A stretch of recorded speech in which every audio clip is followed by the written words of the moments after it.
Boa tarde, pessoal. Meu nome é Moisés e eu estou aqui com essa palestra para vocês chamada Embalando Segredos em Python, que é basicamente um introdutório a intermediário de criptografia e um pouquinho de Python.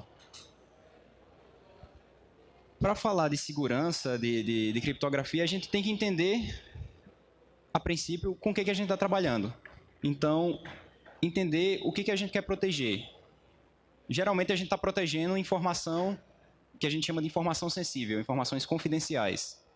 Como seja sua conversa com outra pessoa, seja uma senha de e-mail, uma senha de banco, documentos que você quer preservar a confidencialidade desses documentos e tudo mais. E hoje, a gente tem informação trafegando por diversos meios, seja cabeado, seja Wi-Fi, seja Bluetooth, tem informação rolando para todos os lados.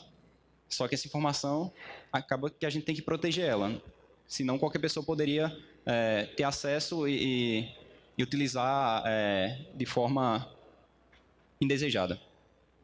Então, é bom saber o que a gente está protegendo.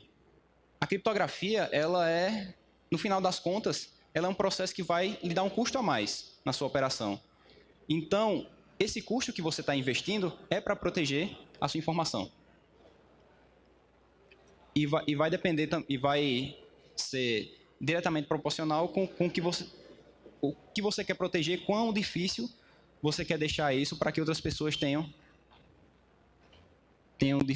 dificuldade para quebrar. Então, proteger informação, guardar segredos não é uma coisa de hoje. É uma coisa tipo da história da humanidade, basicamente. E começou acho que desde que a gente começou a escrever a GRA, basicamente, que se precisa proteger a informação. E como é que acontecia naquela época? E como é que isso evoluiu até hoje? Bom, na antiguidade, existiam dois modos. Transposição, que é você pega uma mensagem e você embaralha essa mensagem. Você permuta a ordem das letras, das palavras na mensagem.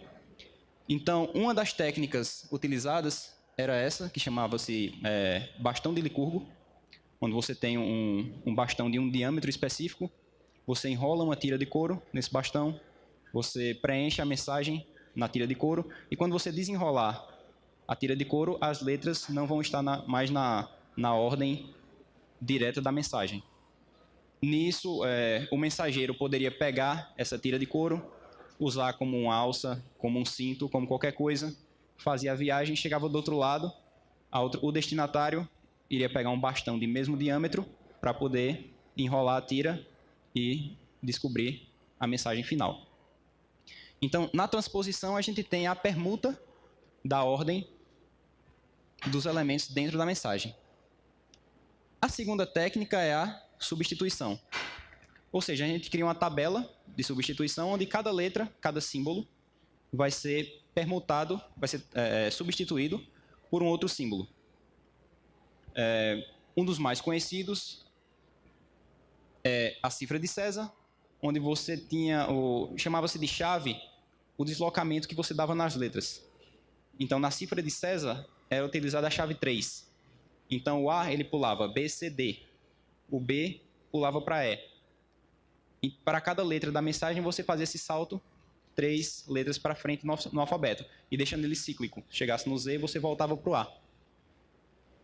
Para fazer a decifragem, você fazia voltando. Saía retornando 3 letras. Hoje em dia, esse tipo de cifra é facilmente quebrável, e a utilização que a gente tem hoje em dia, eles chamam de Hot 13, que é essa mesma aplicação, só que com a chave 13. Você vai 13 letras para frente ou 13 letras para trás. Como é cíclico e o alfabeto tem 26 letras, você não precisa implementar cifrar e decifrar. É uma função só, que 13 para frente, quando der 13 de novo, vai completar os 26 e volta para a mensagem original. Então, fica nessas duas técnicas aqui, transposição e substituição, na antiguidade. Depois isso evoluiu com o avanço das guerras e tudo mais. A gente chega na Segunda Guerra Mundial, tem essa máquina chamada Enigma. Ela era utilizada pelos alemães para trocar informações sobre a guerra. E como é que ela funcionava? Ela tinha esses rotores e a cada tecla pressionada, o rotor, o sinal vinha, passava pelos rotores e acendia uma letra aqui. E ele dava um clique no rotor, ou seja, você apertava uma letra, aí ele dava um giro. Se você apertasse a mesma letra de novo, não ia sair o mesmo resultado, porque a combinação ia mudando a cada nova entrada. E só seria possível decifrar a mensagem se você colocar os 3 rotores na ordem correta. Isso eles tinham uma caixa com vários rotores e para cada mensagem tinha uma combinação de quais rotores eles deveriam utilizar. E para quebrar isso daqui, alguém já assistiu esse filme? Bacana, né? Os caras tiveram que construir essa máquina gigante aqui, que antes era tudo feito à mão, o processo de decifragem. Mas conseguiram com o bombe. Na verdade, tem uma outra máquina chamada de bomba, com A no final, de invenção polonesa, e a versão seguinte foi essa, o bombe britânica. E onde é que a gente está hoje em dia, né? Informação passando pelo ar, rede cabeada e tudo mais. E todo mundo aqui já viu essa mensagem, né? As mensagens que você enviar e as ligações que você fizer nesta conversa estão protegidas com criptografia de ponta a ponta. E isso é tão atual para a gente, tipo, que logo que saiu isso, um tempo depois, teve até discussão no grupo de família, chegou minha tia e fez: cuidado agora que o que você está escrevendo aí, o que você posta no WhatsApp, está sendo criptografado e o governo vai saber. Aí não é por aí, tia. Aí fui dar uma explicação para ela. Mas é grupo de família, né? Todo mundo passa por isso. Então, até agora, um pouquinho de história e vamos falar mais agora da base. Os pilares da comunicação segura. Então, quando a gente fala de criptografia, de segurança, tem 3 pilares fundamentais. O primeiro deles, e para a gente passar adiante para ver quais os algoritmos de criptografia, quais as práticas, a gente entendendo bem esses 3 pilares, a gente pode ver a aplicação de cada técnica de criptografia. Então, a confidencialidade, o que é isso? É a gente proteger a informação, dando acesso a essa informação apenas às pessoas que estão devidamente autorizadas a ter acesso àquela informação. Então, no caso, se a Alice quer mandar uma mensagem para Bob, a gente tem confidencialidade se somente a Alice e Bob tiver acesso ao conteúdo da mensagem. A confidencialidade ela vai proteger que uma terceira pessoa, aqui no caso Charles, tenha acesso ao conteúdo da mensagem. O segundo ponto é a integridade. Não adianta eu mandar a mensagem se a mensagem vai ser alterada no meio do caminho e chegar lá, é que nem o exemplo básico da guerra. O cara diz, ataque dia 10.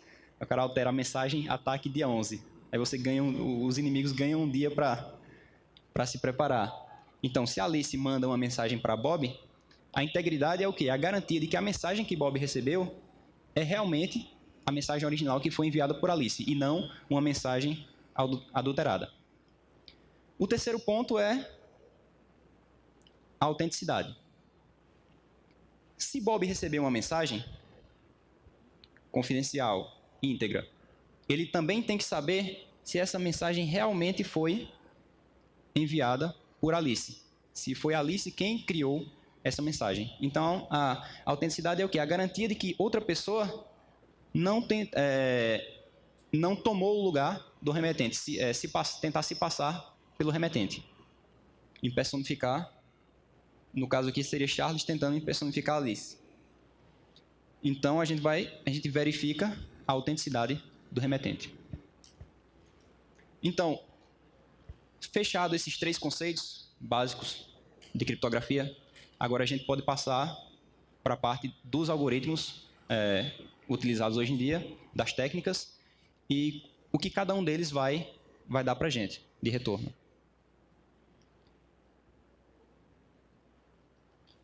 A primeira técnica, ela é conhecida como criptografia de chave simétrica. Como no caso lá da cifra de César, que você tem uma chave 3, por exemplo. Na criptografia simétrica, a gente tem os processos de cifragem e decifragem. E como é que isso acontece?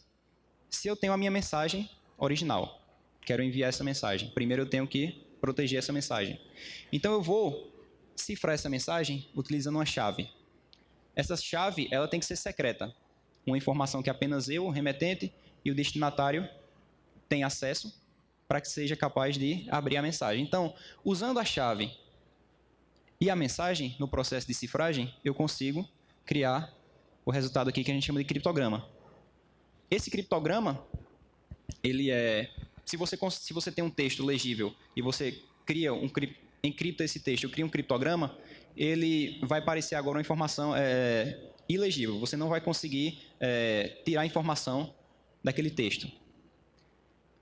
Do outro lado, com o composto do criptograma, aqui você pode enviar o criptograma de qualquer forma. Empacota, manda pela rede, escreve no papel. Só não vai ser tão rápido. Mas pega o criptograma e utilizando a mesma chave, a gente consegue decifrar e conseguir a mensagem original. Esse processo de criptografia simétrica é bastante rápido comparado com o próximo modo. O problema é aqui, você distribuir essa chave de forma que todas as pessoas envolvidas na comunicação tenham acesso à chave. Mandar de 1 para 1, ok, mas aí quando você tem 30 pessoas, 30 máquinas, por exemplo, envolvidas no sistema, você distribuir a mesma chave de forma segura nessas 30 máquinas se torna um processo custoso. 30 mil, milhares. Então, tem várias formas também de a gente cifrar utilizando a criptografia simétrica. Um modo seria o fluxo, que a gente gera byte a byte e vai cifrando byte a byte. Ou a cifragem em bloco. Na cifragem em bloco, a gente quebra a mensagem em pedacinhos, de aqui 16 bytes, por exemplo, e cada bloco desse a gente vai criptografar. Esse não é um caso bom, porque se a gente tenta criptografar uma imagem, ela fica assim. Todos os bloquinhos brancos vão ficar parecidos e você acaba conseguindo inferir. Você não consegue a mensagem original, mas você ainda consegue inferir alguma coisa sobre essa mensagem. Qualquer outro modo de criptografia em bloco vai gerar isso aqui. Por exemplo, o CBC, ele quebra a mensagem e ele utiliza um vetor de inicialização. Essa informação ela pode ser pública, você pode transmitir ela na rede. E você faz uma operação SHA aqui, cifra, gera o criptograma. Esse criptograma, ele alimenta aqui como sendo o novo vetor de inicialização do próximo processo. E você consegue fazer. O problema de usar esse modo é que você depende do bloco anterior para calcular o próximo. Então, você não consegue paralelizar. Mas a decifragem consegue ser feita em paralelo. Esse terceiro modo aqui, você tem um número aleatório e um contador. 0, 1, 2. Você vai cifrando esses blocos e você pode fazer o SHA com o texto plano e criar um criptograma. Pronto, aqui é todo o código necessário para fazer uma cifragem usando chave simétrica, usando a Wolfcrypt. Eu importo o módulo, crio aqui meu cifrador, estou usando o algoritmo de criptografia AES, essa aqui seria a minha senha, super secreta. O módulo CBC, aquele que vai alimentando novamente o próximo bloco, e esse aqui seria o meu vetor de inicialização. Aqui o meu criptograma, eu tenho cipher.encrypt, a minha mensagem, e aqui eu tenho essa mesma mensagem encriptada. Eu não consigo inferir qual é a mensagem original. Se eu chamar o decrypt aqui, a operação inversa, eu consigo voltar a mensagem original. No processo de chave assimétrica, o que acontece? A gente tem duas chaves agora. E a gente tem dois processos. Com a criptografia simétrica, a gente consegue o quê? Confidencialidade. Só que tem aquele problema de distribuir a chave para todo mundo. Na de chave simétrica, a gente utiliza um par de chaves. Então, a minha mensagem original, eu uso uma chave pública para encriptar, para gerar o criptograma. Do outro lado, para decifrar, eu uso a chave privada, para poder chegar na mensagem original. E esse par de chaves, a privada eu guardo para mim, e a pública eu posso disponibilizar para todos terem acesso. E o que uma chave protege, só a outra consegue, o que uma fecha, só a outra consegue abrir. Então, nesse processo, usando a pública, a gente consegue confidencialidade. Só quem tem a privada que consegue abrir. Então, a gente tem um canal confidencial. O outro processo, usando o par de chaves, seria a assinatura. Eu pego a mensagem e, usando a minha chave privada agora, eu consigo gerar uma assinatura. O criptograma resultante desse processo, eu chamo de assinatura porque qualquer pessoa, utilizando a minha chave pública, é capaz de abrir, de verificar essa assinatura, decifrar e voltar para a mensagem original. Só que, comparado com a criptografia simétrica, a criptografia assimétrica é bastante custosa, em questão de recursos, tempo, processamento e tudo mais. Ela consegue nos garantir mais coisa, tipo confidencialidade e autenticidade, no caso da assinatura.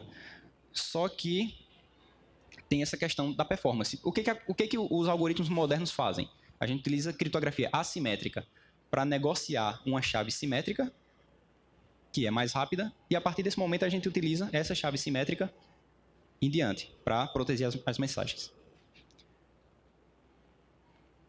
Então, olha o tamanho da chave assimétrica aqui. Isso aqui é a minha chave privada.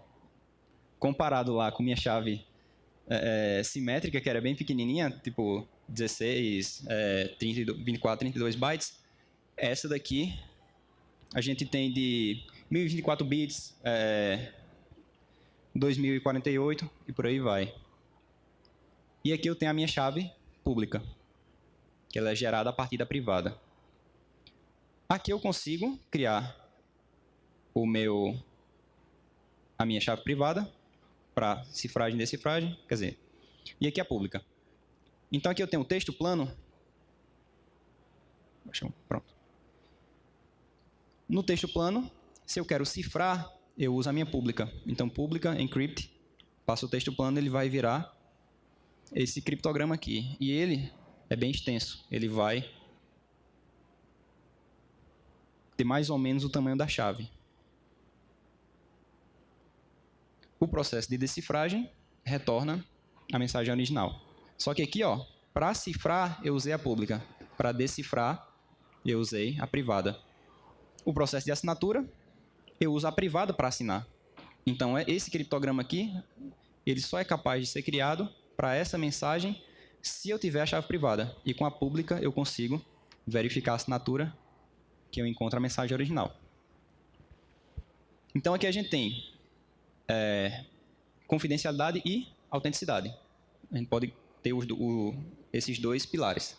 Por último, a gente utiliza funções de hash para fazer a parte de integridade. Uma função de hash, ela calcula um resumo da mensagem. Eu não quero... como, por exemplo, no primário a gente pagava tabuada e tinha o novis fora. O novis fora é um hash, só que ele é muito simples.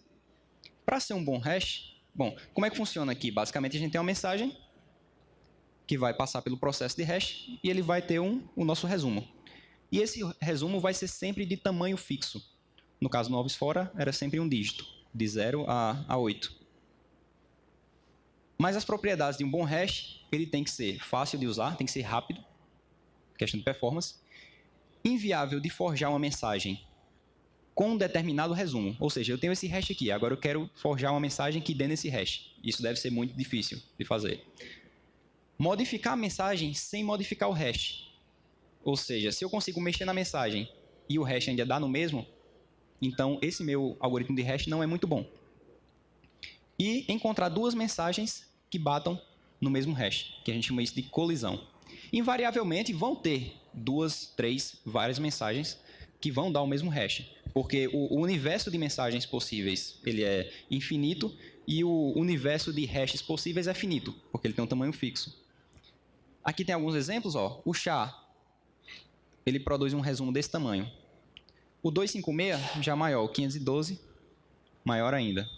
E cada um vai ter o seu custo de tempo e por aí vai, que você vai, de acordo com a sua necessidade, escolher qual você vai utilizar. Hoje em dia, o SHA-256 é muito utilizado, é o padrão. O SHA-1 já está sendo considerado não mais seguro. O MD5 nem se fala. Então, aqui um exemplo rápido de hash. Eu crio aqui o meu hash, SHA-256, chamo o método update para passar a mensagem. Eu posso passar um update só com a mensagem todinha ou passar vários updates de pedaço em pedaço da mensagem. E no final, quando eu chamo o digest, ele produz para mim o resumo dessa mensagem. O xdigest vai imprimir, vai retornar isso para mim em hexadecimal. O HMAC, ele também garante integridade. Só que ele tem um passo a mais, que é você utilizando uma mensagem e uma chave. Ou seja, ele é um Message Authentication Code, onde você cria um código de autenticação da mensagem. Você tem a integridade e tem também uma autenticação, porque só a pessoa que conhece essa chave secreta seria capaz de criar o resumo. Sim. Na verdade, essa chave aqui pode ser mais ou menos assim, tamanho simétrico. Pequeno. Então aqui, ó, HMAC agora, utilizando o SHA-256, eu passo uma chave secreta aqui. E a mesma chave tem que ser alimentada na outra ponta, para que no final você consiga bater no mesmo hash. E aqui, mesmo processo. Criei meu objeto, chamo o update algumas vezes e o digest para conseguir o resultado. E por último, números aleatórios. Não tem como a gente ter criptografia hoje em dia no meio digital sem a gente ter números aleatórios para gerar as chaves e tudo mais. E o problema é que computadores eles são péssimos em produzir números aleatórios. São máquinas determinísticas feitas para um determinado propósito. Ela não sabe ser aleatória. Então a gente acaba pegando a entropia de outros cantos. Tem um site bem bacana chamado random.org. Eles usam umas antenas apontadas para o espaço para capturar ruído espacial para gerar números aleatórios. Então aqui eu tenho o random, criei o meu objeto e eu posso ter tanto byte de 1 em 1 ou bytes e ele vai me retornar uma lista aqui com bytes aleatórios.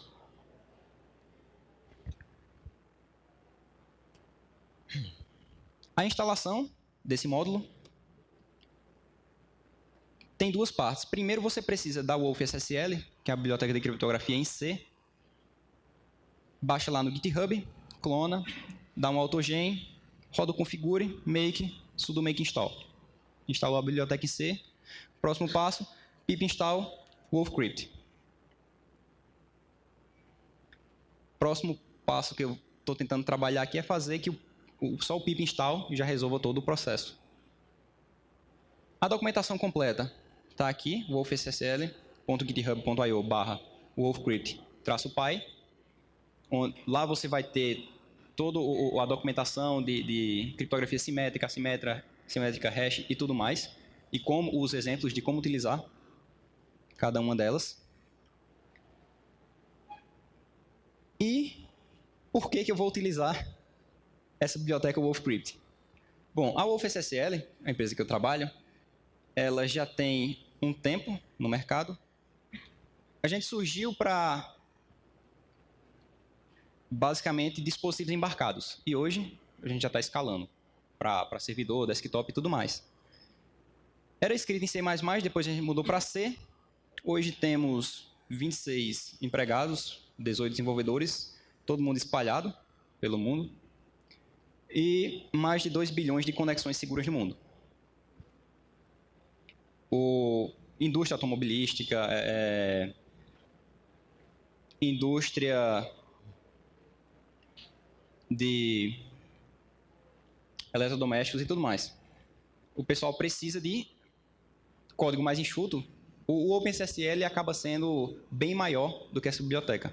A OpenSSL ela consegue ser bem mais enxuta. Você consegue configurar, eu só preciso desse algoritmo, e ela acaba gerando uma lib bem pequenininha.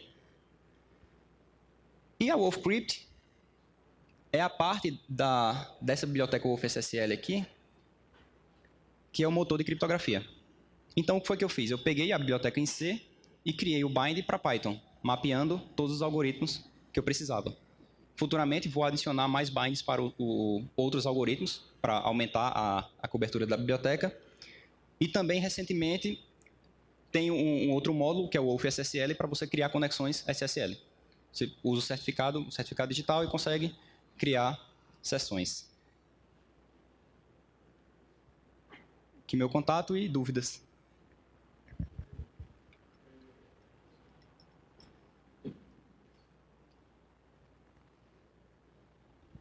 Esse módulo, ou se não esse, você conhece algum outro que aceite a importação de certificados da ICP Brasil? Do ICP Brasil? Que você use a chave privada e os certificados com validade jurídica. Basicamente, o certificado ele é uma chave pública e algumas informações, por exemplo, o seu nome, o seu endereço, algumas informações que identificam você. Esse certificado, ele no final dele você vai ter uma assinatura, você faz um hash de todas essas informações e produz uma assinatura digital. Essa assinatura digital, quem cria é a autoridade certificadora, que seria um cartório da internet. Então, independente de quem fez o certificado, seja pelo ICP Brasil ou outra empresa de fora, o que você vai precisar é o certificado da autoridade certificadora, que a partir dele você valida outros certificados. Você faz um processo de validação daquele certificado.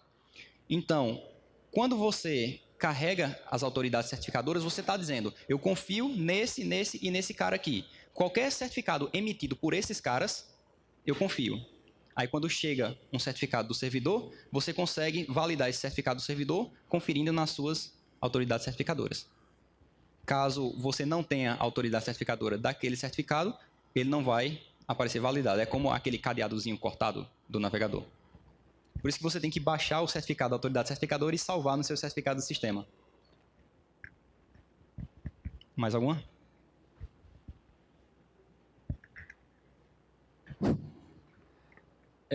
Eu tenho uma aplicação que eu uso aquele módulo Cryptography para salvar os dados do usuário já criptografados no meu banco de dados e depois ler eles.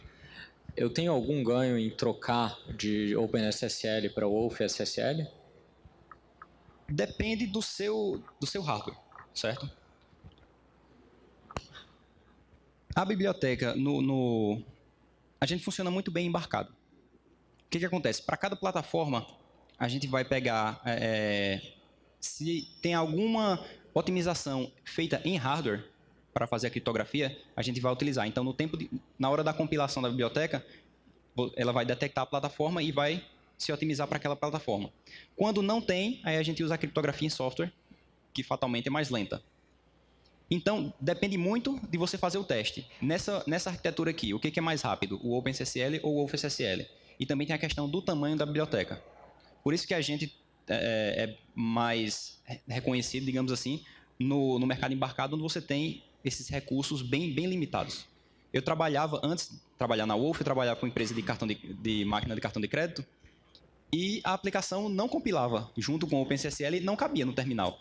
Que aí foi onde eu descobri o WolfSSL e fiz umas contribuições e os caras acabaram me contratando depois. Mas foi o WolfSSL que era pequeno o suficiente para caber no terminal. Mais uma pergunta. Como é que vocês ganham dinheiro para manter essa coisa? É open source, mas a gente ganha dinheiro com suporte, com alguns clientes da gente. A criptografia do Skype é nossa, criptografia do MySQL é nossa também, e vários outros casos. Oracle, Apple, às vezes, empresas que fabricam arquiteturas, tipo chips, essas coisas, eles chegam para a gente pedindo para a gente portar a nossa biblioteca para eles, a gente ganha dinheiro nesses contratos e por aí vai. Setor automobilístico, temos alguns clientes por aí. Então, basicamente é isso. Feature nova que os caras pedem para a gente implementar ou adaptar para alguma coisa, tipo Nginx, adaptar para outras aplicações. Mais alguma?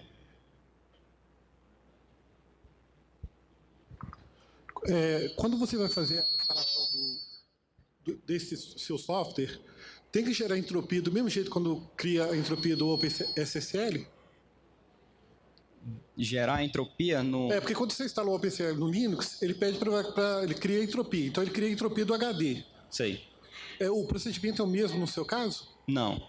A lib, ela usa direto os algoritmos de produção número aleatório do sistema. Ele pega de algum canto do sistema, dependendo da arquitetura, a gente vai utilizar, e em cima disso tem o gerador de números aleatórios, que tem gerador e, tipo, duas categorias. Tem uma categoria que ela é Cryptographically Safe Random Number Generator, ou seja, tem os geradores de números aleatórios de uso geral e tem os geradores de números aleatórios que eles são comprovadamente seguros para uso em criptografia. Então, a gente tem implementações desses algoritmos que pega essa entropia e, em cima disso, consegue gerar os números aleatórios.